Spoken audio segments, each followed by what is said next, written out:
The 18th of April, 1942. The USS Hornet heaves against heavy Pacific swells as salt spray lashes the deck.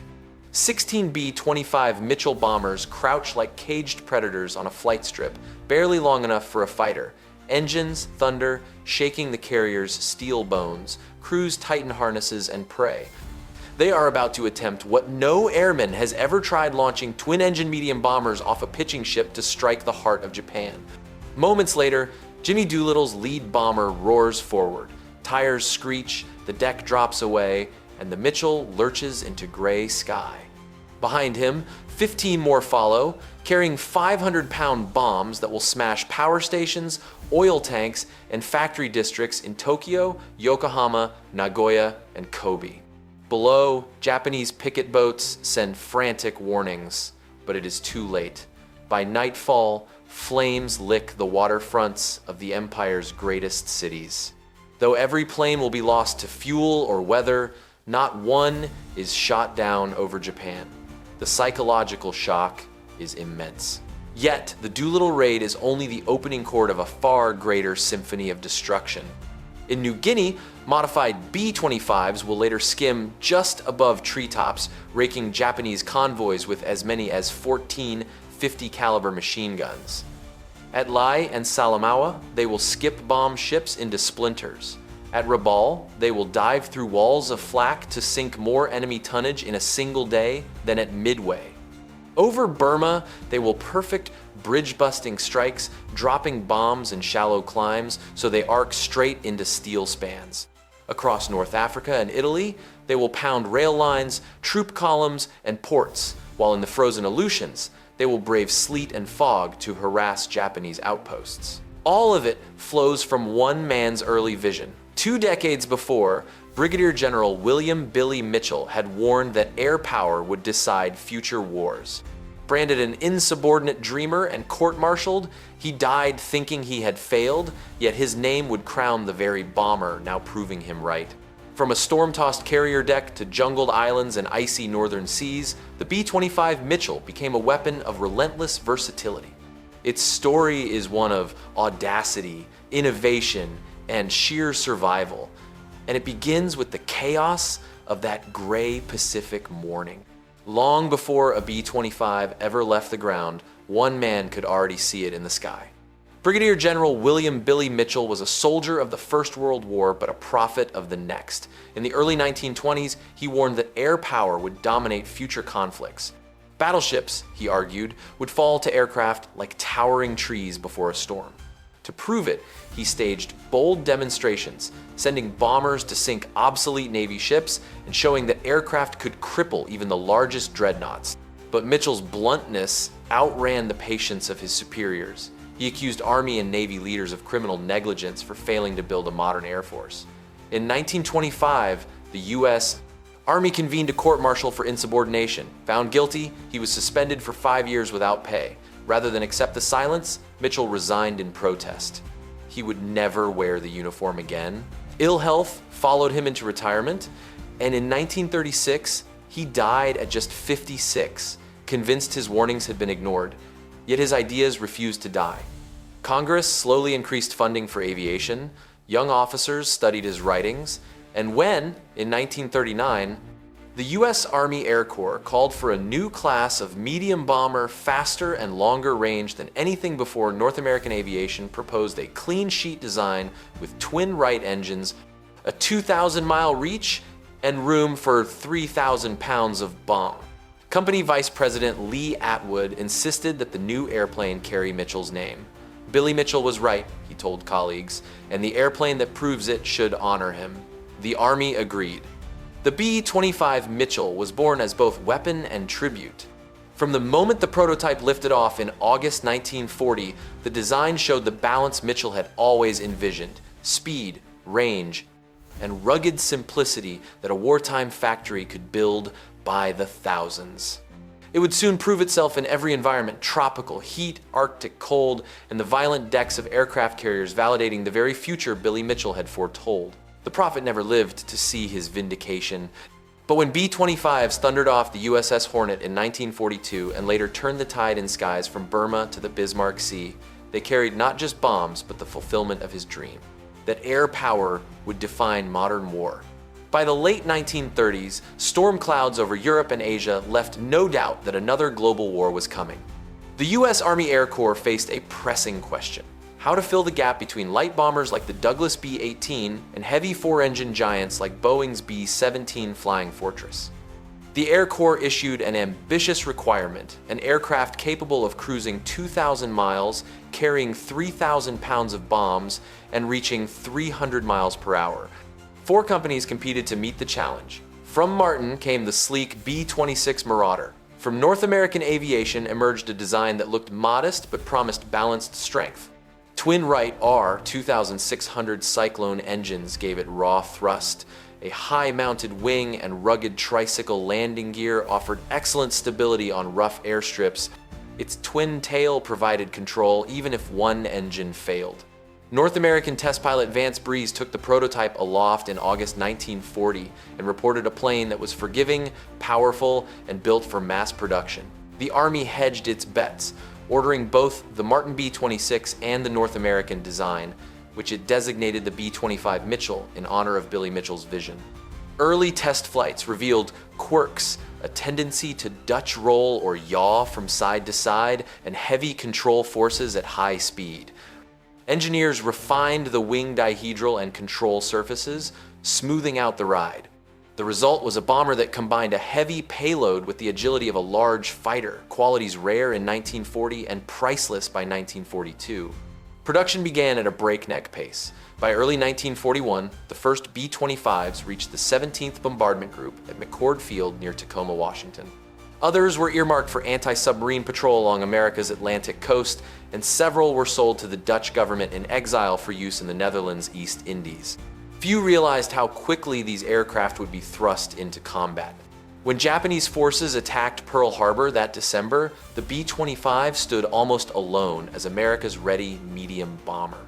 Its combination of speed, endurance, and adaptability would soon make it the workhorse of multiple theaters. Whether skimming treetops in the Pacific, braving icy Aleutian winds, or hammering Axis supply lines in North Africa and Italy, the B-25 was about to prove that a medium bomber could make an outsized mark on a world at war. Barely 4 months after Pearl Harbor, the B-25 faced its supreme trial.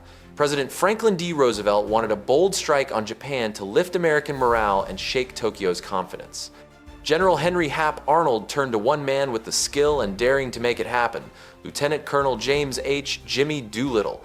Doolittle's challenge was unprecedented: launch medium bombers from an aircraft carrier, fly more than 600 miles over open ocean, bomb Japan's capital, and continue to friendly airfields in China.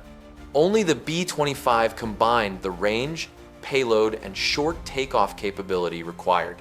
Volunteers were quietly recruited from the seasoned crews of the 17th Bombardment Group and the 89th Reconnaissance Squadron.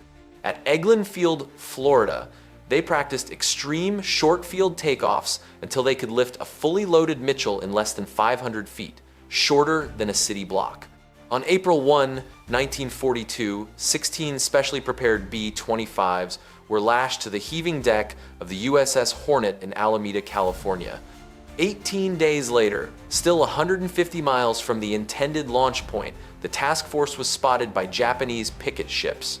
To protect the carrier, Doolittle ordered an immediate launch through rough seas and stiff headwind. At 8:20 a.m., Doolittle's lead bomber roared forward and clawed into the sky. One by one, the other 15 Mitchells followed, each carrying a mix of high explosive and incendiary bombs. Hours later, they struck military and industrial sites in Tokyo, Yokohama, Kobe, and Nagoya. Anti-aircraft fire erupted and fighters scrambled, but none of the raiders were shot down over Japan. The peril lay ahead. With fuel running low, darkness falling, and China unprepared, crews faced impossible choices. Most ditched or bailed out over hostile terrain. One crew diverted to the Soviet Union. 2 were captured in Japanese territory. 3 men were executed, and others endured years as prisoners of war. Yet every surviving crew member testified that the mission's psychological impact was immediate and immense. Tokyo had been bombed. The myth of Japanese invulnerability was broken. Doolittle expected a court-martial for losing all 16 aircraft. Instead, he received the Medal of Honor and a hero's welcome. Strategically, Japan shifted forces to defend the home islands, indirectly shaping the battles of Midway and beyond. In a single daring strike, the B-25 proved Billy Mitchell's prophecy and earned an immortal place in aviation history. While Doolittle's raiders electrified headlines, another revolution unfolded thousands of miles away in the steaming jungles of the Southwest Pacific. At the heart of it was a former U.S. Navy enlisted pilot turned Army officer Major Paul Irving Pappy Gunn. A born tinkerer and fearless flyer, Gunn believed the B-25 could be far more than a medium bomber. When he arrived in Australia in early 1942, Gunn discovered a dozen brand new B-25s intended for the Dutch government sitting idle on a Melbourne airfield. American and Australian crews were desperate for combat aircraft. With a mix of quiet persuasion and, according to legend, the persuasive presence of a Thompson submachine gun, Gunn secured the planes, along with their bomb sights, for immediate U.S. use. By April, his borrowed Mitchells were bombing Japanese positions at Gasmata, destroying scores of enemy aircraft on the ground. But Pappy's vision went beyond simply flying mission. Drawing on months of low-level flying over the Philippines, often skimming treetops to evade Japanese fighters, he imagined the B-25 as a heavily armed strafer capable of annihilating enemy ships and airfield. Working alongside mechanics and using salvaged fighter guns, Gunn stripped out bombardier stations and packed the nose of a Mitchell with 6 50 caliber machine guns, adding more inside pods for a total of up to 14 forward-firing guns. When 5th Air Force Commander General George C. Kenney inspected the prototype, he found an aircraft that could unleash a storm of firepower while racing barely above the waves. The first test flight nearly failed. The nose was dangerously heavy, but Gunn's quick redesign solved the problem. His ground crew, with affection and awe, dubbed the aircraft Pappy's Folly. In combat, the concept proved devastating. On December 16, 1942, Captain Ed Larner's 90th Bombardment Squadron used the new Strafer Mitchells to shred Japanese airfields around Salamaua. 3 months later, during the Battle of the Bismarck Sea, 12 of Gunn's modified B-25s led low-level skip-bombing attacks that sank or crippled an entire 14-ship Japanese convoy. Naval historian Samuel Eliot Morison called it the most devastating attack of the war by airplanes against ships. From that moment, the B-25 was no longer just a medium bomber. It was a purpose-built gunship, an invention born of desperation and genius. Pappy Gunn's restless innovation ensured the Mitchell would dominate Pacific skies long after newer designs were supposed to replace it. From the steamy jungles of New Guinea to the icy gales of the Aleutians, the B-25 Mitchell became a truly global warrior. Its ability to operate from rough, short runways and to absorb battle damage made it a natural choice for theaters where flexibility meant survival. In the China-Burma-India theater, Mitchell crews first struggled to destroy vital bridges with conventional skip bombing. Then a lucky accident changed everything. Major Robert Erden released his bombs just as he pulled up to clear a tree, sending them in a shallow arc that slammed directly into a bridge span. What seemed a near miss became a breakthrough technique. Soon, bridge busting runs shallow dives followed by perfectly timed releases were standard practice, crippling Japanese supply lines throughout Burma. Far to the north, Alaska's Aleutian Islands demanded a different kind of courage.